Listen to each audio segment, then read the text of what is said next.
हे तुझ अब आप इस पत्र को लेकर शीघ्र द्वारिका चले जाएं, श्री त्रिलोकीनाथ से सारा समाचार कहकर उन्हें यहाँ ले लाइए। इस प्रकार इस उपकार के लिए मैं आपकी जन्म भर ऋणी रहूँगी। यह सुनकर वह ब्राह्मण द्वारिका को चले गए। कुछ दिनों में ही वहां जा पहुंचा। तब वह राजभवन में पहुंचकर श्री मुरली मनोहर के सामने जा खड़ा हुआ। जिस समय भगवान ने उसे अपने सामने देखा तो उन्होंने सिंहासन से उतरकर पहले तो उसे दंडवत प्रणाम किया, फिर सम्मान पूर्वक अपने पास बैठा कर पूछा, हे महाराज आप कहाँ से पधारे हैं? यह सुनकर उस ब्राह्मण ने रुक्मणी को चिट्ठी देते हुए इस प्रकार कहा, हे दीन दया सिंधु, कुंडलपुर में राजा भीष्मक की कन्या रुक्मणी दिन रात आपका ध्यान धरती हुई अपने को आपके ही चरणों की दासी समझती है।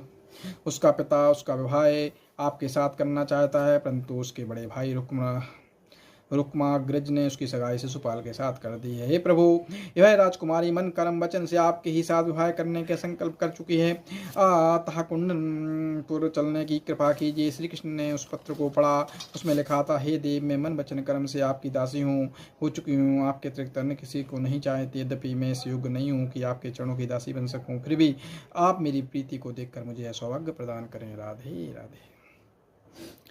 मेरा बड़ा भाई मेरा विवाह शिशुपाल के साथ कराना चाहता है, परंतु मैं तो मन से आपको पति मान चुकी हूँ। हे मदन मुरारी, मैं आपके चरणों की सेवा करके रज को मस्तक पर रख लगाना चाहती हूँ। यदि वह पद रज मुझे प्राप्त नहीं हुए तो मैं अपना शरीर त्याग दूंगी। हे दीननाथ, अब विवाह से एक दिन पूर्व ही इन ब्राह्मणों देवता के साथ आ जाइए। उस दिन मैं देवी जी की पूजा करने के लिए नगर में से बाहर जाऊंगी, अतः वहाँ से जब घर लौटूँ तभी आप मार्ग में मुझे अपने हाथ साथ ले जाइएगा।